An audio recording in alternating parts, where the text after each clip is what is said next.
Hello there, I'm Steve from Mac84 and welcome to another video. We have another iMac here today and it's a bit of a mysterious one. I'm not quite sure what the specifications are on this, and although I did my best guess before picking it up, I surprised myself. So let's take a look at this beautiful iMac and see if we can clean it up, get it working, and just see what type of a model this iMac is. Before we continue, please consider liking and subscribing to the channel and do all those things. You can also support me on Patreon if you'd like to do so. So let's dive into this iMac and learn a bit more about it. I had the good fortune of my friend RetroFox reaching out to me and saying, hey, there's another iMac near you, and this one is only about $20. And I looked at it and I thought, I don't need another iMac, and so I passed on the deal. And then they contacted me a few days later and said, hey look, it's only $10. And although it was tempting, I said, I don't know, I really don't need another iMac. And then a day or so later, they contacted me and said, by the way, it's now $5. So push came to shove and I said, all right, for $5, it's worth it for the screen or parts or anything else like that. Now, the photo that the seller had only showed the machine. It showed the back of it and the front of it. The back, it was a little hard to tell because it was a little blurry, but the front was a photo of the machine on. It was just at a white screen, so either it wouldn't boot into the OS or it had some problem. But for $5, I was going to take the risk. Now, I haven't turned it on. It is just like I picked it up, sitting here with dust and grime on it, so we're going to clean it up a little bit first. Then I'm going to take a look and see if we can get it working, and we'll find out what type of an iMac it is.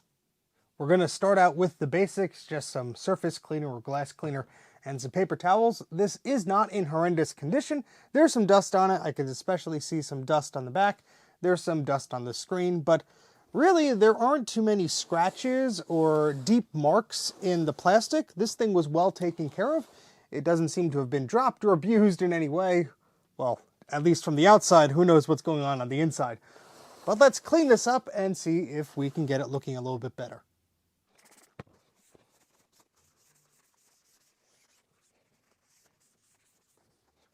Although it didn't look too dirty, there is a lot of dirt and grime coming off on the paper towel here, so I'm glad we're cleaning it off.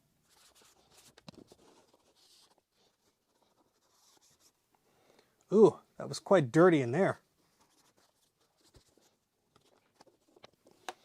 Okay, I'm placing it on its face here so we can clean the cover and the back of this thing, rather, because there's a lot of dust just pouring out the back here. Now the bottom of the foot is very dirty. You could probably see if the glare is not too bad. A lot of brown marks on here, and I don't really care too much because no one's going to see that, but while we're cleaning this up, let's see if we can make that a little more presentable. Okay, well, I think that's the best we're going to get the bottom of the foot there. Let's focus on the other areas and see if there's any more grime to get off of this thing. And I think that's about it. This thing looks pretty darn good. Get some glare there. Sorry for the lights bouncing off of this thing, but really there's no significant damage that I could see on the front of it. The screen looks like it's in excellent condition. No scratches or deep marks or anything like that. And that's pretty much why I picked this up. For $5 for parts, I thought, well, at least if I have one that needs a screen, I could probably use this. Now, this iMac is a 17-inch model, but it still begs the question, what model is it? Now, you may be guessing that this looks like a later generation G5 iMac, or it could be a very early Intel iMac, because those look pretty darn similar when you compare the aesthetics of the outside. You have the iSight camera, which was present on the later G5 iMacs, and it had the same design, the same look and feel. The optical drive was there and everything. So how are we going to determine what model this computer is? Well, I have an idea, but let me know in the comment section what device you think this is. Is it a G5 iMac or is it an Intel iMac? But we're about to find out. So I'm going to lay this on its back here, and we're going to look at the foot. And that foot has a bunch of information on it. And that's going to tell me the details about this model number and the serial number. It would help if this wasn't upside down, but I'll do my best to read it. So this says it's an iMac 17-inch, 1.83 gigahertz, 512 megabytes of memory, and then we have a 60 gigabyte hard drive, a SuperDrive, AirPort, and Bluetooth. Well, it doesn't say Intel, and it doesn't say G5. I thought this was a G5 when I picked it up, and that's the reason why I did, because I already have a similar Intel one that needs work. But yeah, I don't know. Let's turn it on and figure it out. I mean, there's an EMC number there. That's just cheating. So let's boot it up and see what type of a machine this is.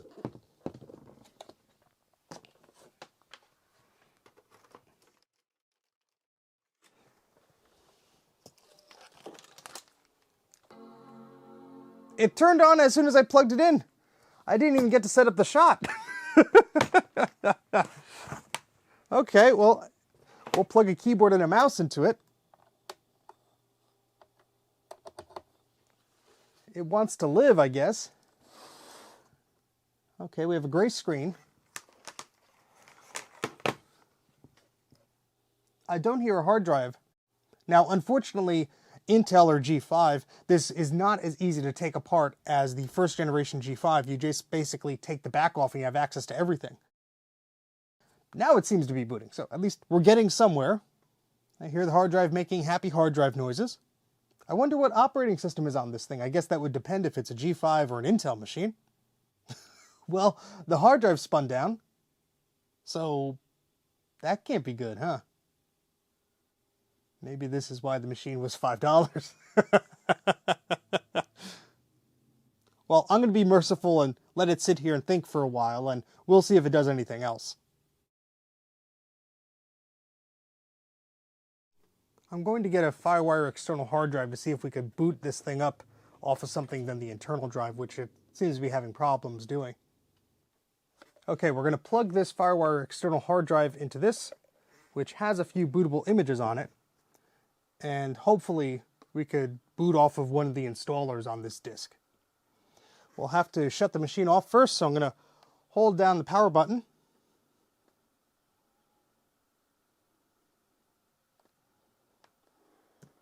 Now I'm going to hold down Option. We should see the operating systems from this disk appear as bootable partitions, depending on what type of a computer this is.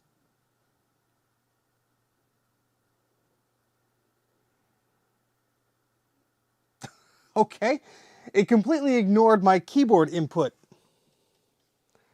That's a little concerning. Still doesn't want to listen to me. Let's try zapping the PRAM, although it's funny because everyone always suggests doing that. It doesn't often resolve the problem you're trying to resolve, but we'll do that anyway. So we're holding down Command Option PR, and we're going to hold it down until we hear another startup chime or two. Hopefully it'll listen to my keyboard command this time. I know this keyboard works, so that's not an issue. Okay. This is getting strange. I'm going to use another keyboard even though, again, I know this keyboard works. Here's the keyboard that came with the other iMac that I picked up not too long ago. I'll put a little card up here and a link in the video description to that video. That was an iMac G4, and although this keyboard does not match that machine, that's what it came with, and I know it works. So we're going to shut this down again. I'm going to hold down Option and hope that it wants to actually listen this time. Hey, look at that. Okay, so we have a macOS 10 Leopard disk here and a Snow Leopard disk. Let's try Leopard. Oh, wrong keyboard. And just see if we could take a look at the hard drive and find out what type of a system this is. And yes, I could put a disk in the optical drive to boot this thing from Tiger or Leopard or something that is compatible with this Mac, but the FireWire hard drive is so much faster, so if we do have to reinstall the operating system, we're only waiting here a few minutes and not close to an hour. So the activity light on the hard drive stopped blinking. What the heck? I bought this drive on eBay just for the case, and it came with all of these OS installers on it, so I thought, well, I'll just leave it as that for now and let's see if it'll, be helpful in the future. But my confidence in that is dwindling a little bit right now. Well, I went to get my disc binder to get a CD or a DVD to boot this thing off of because it was seemingly stuck here, but now we have a blue screen, and sounds like it wants to do something? Oh, come on, you're so close. Well, let's not make it suffer anymore. I do have some original boot media here. I have a Leopard disc, and that's version 10.5.6. I also have these gray discs that just say for Mac computers, and that has 10.4.10 on it, and that's from 2007, so I believe that would be an Intel. I also have copies of Panther here. I don't think I have a Tiger disc here, but I have a DVD-R copy if I have to use that. But let's try this Leopard disc and see if that'll help us out.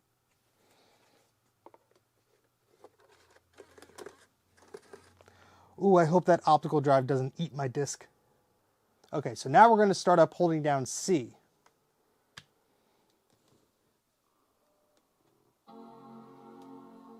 And let's see if it boots from the optical drive. I hear it spinning up.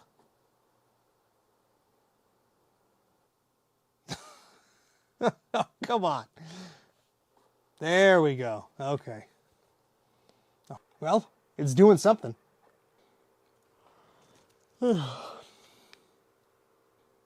I'm very curious to see if this has more than half a gigabyte of memory in it, because Apple was pretty notorious, and still is in some ways, of only giving you a minimal amount of disk space or memory on the lowest tier model of their products. So I'm curious to see if the original owner of this machine ever upgraded it in any way.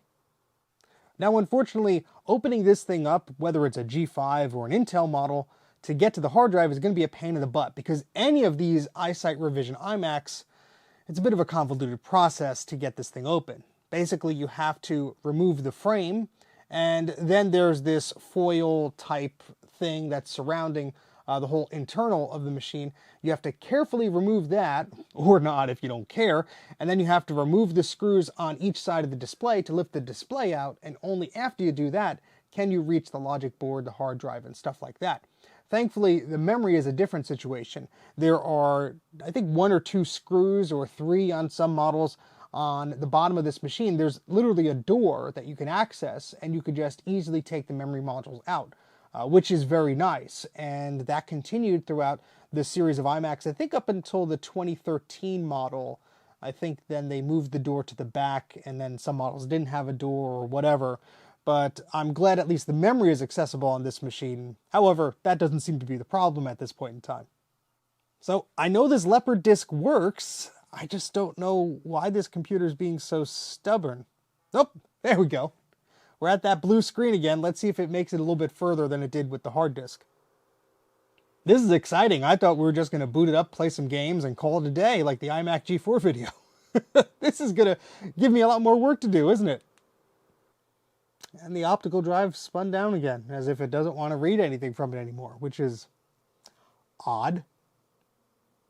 I'm going to assume that this is an Intel model just based on the noise, because I have an iMac G5 17-inch, although it's a non-iSight model, and that makes a heck of a lot more noise when you turn it on. The fans really go.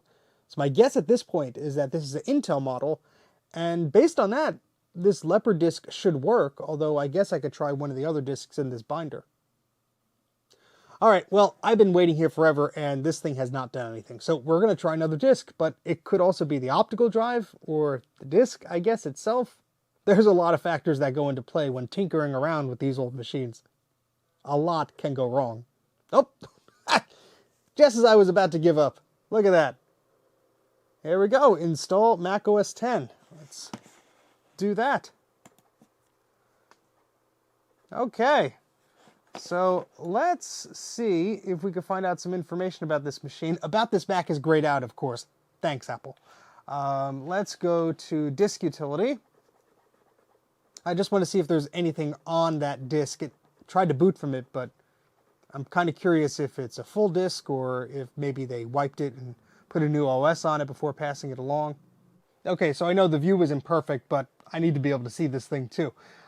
We do have a 160 gigabyte hard drive. I think that's what this actually shipped with. I was reading the label wrong when I said 60 gigabytes earlier. I see multiple partitions for the external FireWire drive. Let's see if I could read the names of all of these partitions. We have Tiger, Leopard, and Snow Leopard, and a partition called Mac Toolkit. So it didn't want to even display the Tiger partition before. Maybe I didn't just see it. Macintosh hard drive here has 148 gigabytes available out of 152. So it only has 3.8 gigabytes of data on the disk. So it's fairly empty. But let's do a little more digging. So I'm going to go into the terminal here. And although we don't get a nice interface where we could open up folders and files and take a look around, with some simple terminal commands, I can determine if there's any data on that disk. Okay, so I found a user directory here of the person that owned this previously.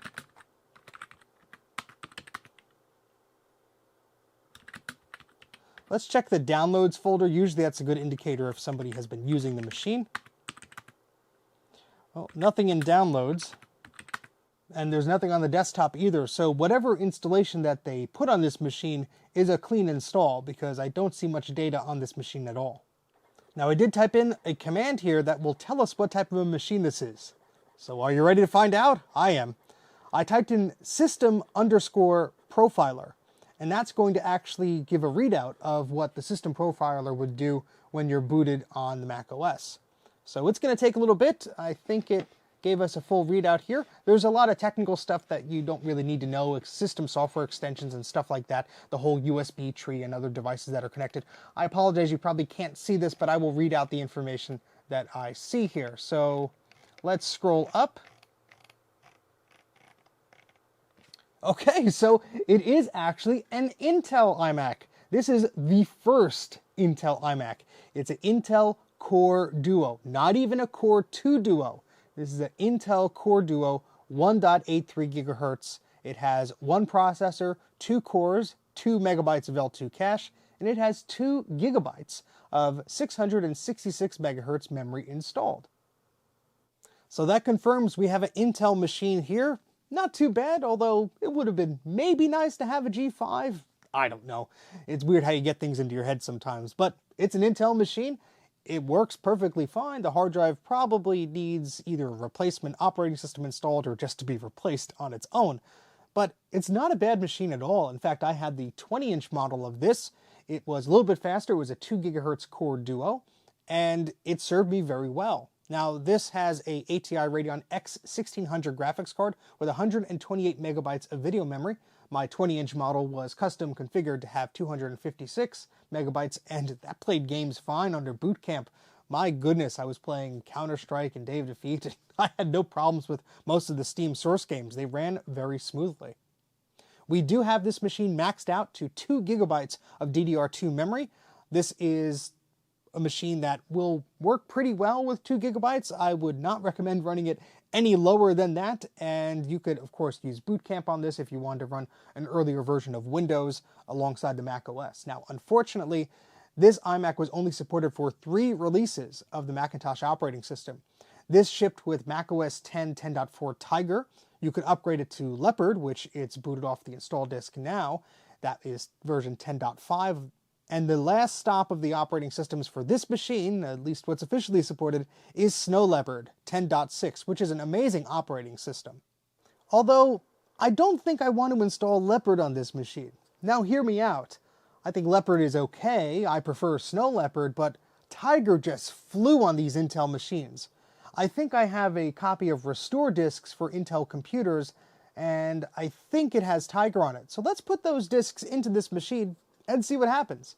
Who knows, it may work out, or maybe we'll just find ourselves wishing that we just installed Leopard at this point. Okay, so I'm on the other side of the desk here, and you guys can get a better view of the iMac that way. Now I'm going to try this disk. This is a macOS 10.4.10 disk, and it just says for Mac computers, macOS 10 installed disk 1, and then there's a second disk over there. Now, some of these are generic enough and they will install on pretty much any Mac. Later on, Apple did crack down on that, although you could modify the contents of the disk to make it install on unsupported models, but Today we're going to hope that this disk is the key to getting this machine to be a little bit happier with us. First, we have to eject the disk that's in this machine, so I'm going to turn it on and hold down the left mouse button.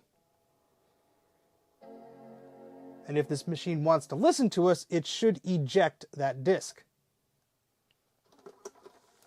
Okay, let's take out our Leopard disk, and we'll put in this disk as it tries to boot from the hard drive. You may be asking, why do these machines get stuck like this? Well, in some cases it could be very simple. You could have a macOS software update that occurs and the machine is optimizing or doing another task, and something happens where either somebody force shuts it off or it freezes, and it's very easy to get in a corrupt state by going through that process.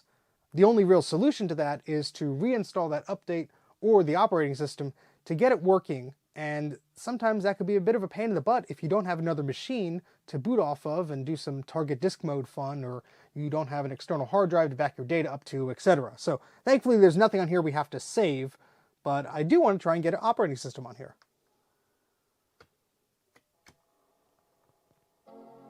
So I'm going to hold down C and hopefully it will boot from that disk we put in. Okay, it seems to be booting from the disk. Oh great, there we go. That booted much quicker than that Leopard disk.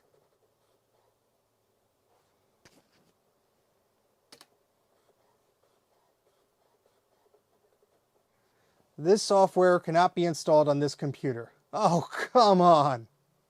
I knew it was too good to be true. So we're going to use this early 2008 MacBook Pro to help get an operating system on this early 2006 Intel iMac. The magic is FireWire Target Disk Mode. We're going to put a FireWire cable between the two machines, hold down T to start up this iMac into Target Disk Mode, essentially turning this machine into one giant external hard drive accessible by this one. Hopefully it will listen to my keyboard commands. Excellent, so we should get the disk icon of this hard drive on this system in a moment. There we go. Macintosh hard drive is now appearing on the desktop.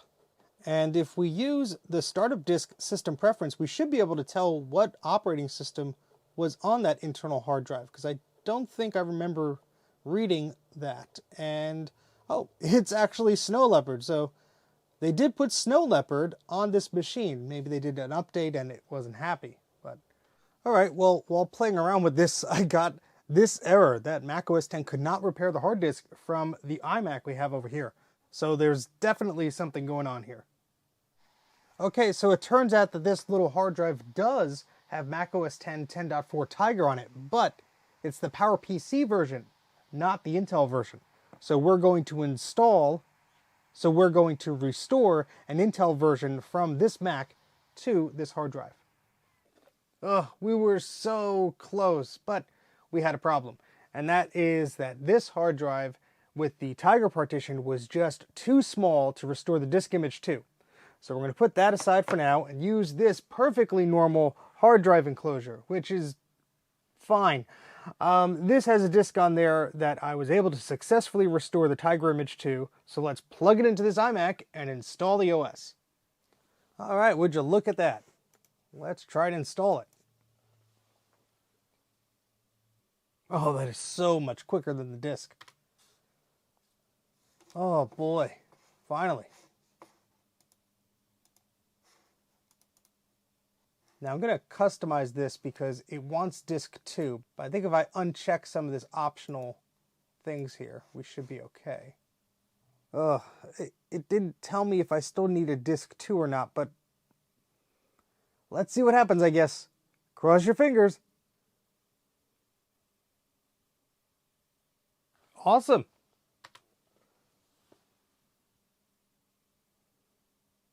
Hopefully this hard drive still has some life left in it, or this will be a real short trip.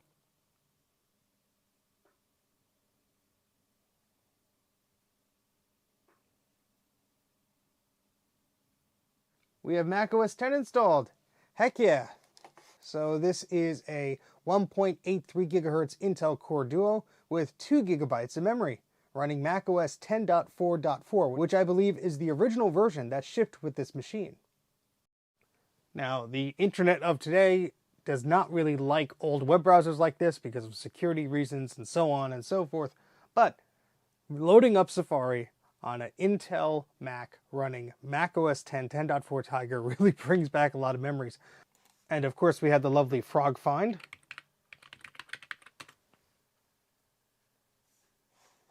And we also have 68k.news.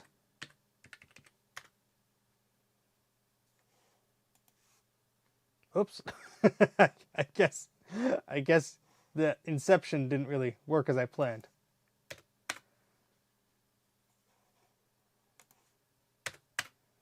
There we go.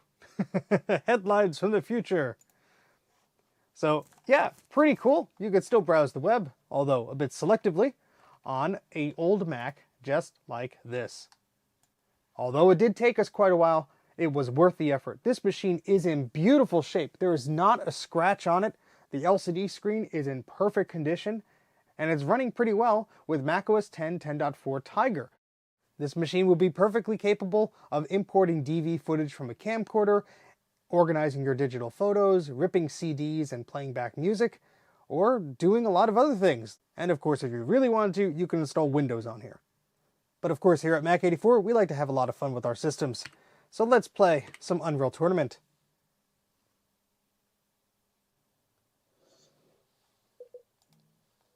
All right, let's take a look at the default settings, 800 by 600. Let's jump that up just a little bit to 1024 by 768.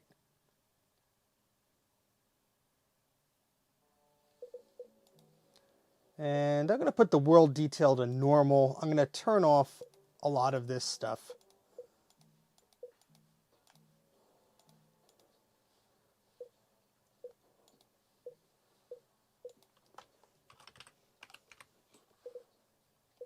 And we'll just see how it runs with an instant action game.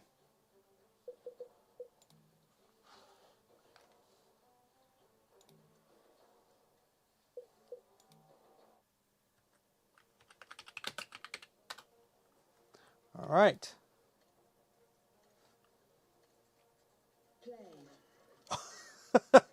Over 130 frames per second. Wow. It runs pretty darn well on this machine. Granted, this game came out a few years earlier. I need a gun. Oh, no, no, no, nope, nope, nope, nope, nope, nope, nope. All right, let's try that again.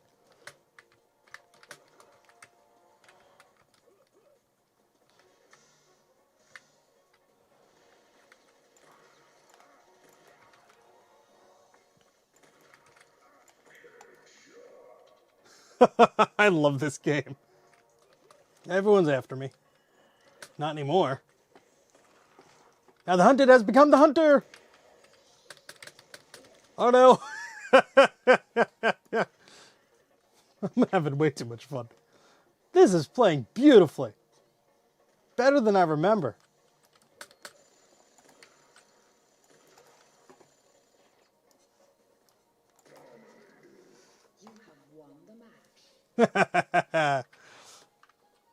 Oh, gotta love the classics. It just goes to show you that this machine is still quite capable even today. Well, although it took a lot longer than I had originally anticipated, we got this machine up and running, which is great. It's always nice to have another Tiger-capable machine up and running in the household. These machines are actually quite useful still, because you could write a lot of complex disk image strategies like multiple boot partitions and stuff using disk utility, because unfortunately disk utility on the newer versions of the macOS is not so kind to older systems and PowerPC volumes and stuff like that. So it's always nice to have an original machine that's available when you need to do those certain tasks. So is this little iMac worth the $5? I'd think so. If you like these sorts of videos, please consider liking the video and subscribing to the YouTube channel. If you want to follow me on Instagram and Twitter, you could do so as well. My handle is Mac84TV. And if you want to support me on Patreon, you could do so. For as little as $1 a month, you get exclusive access to behind-the-scenes footage and stuff you just can't get anywhere else. But that's all for now. Thank you so much for watching, and I'll see you right here next time on Mac84.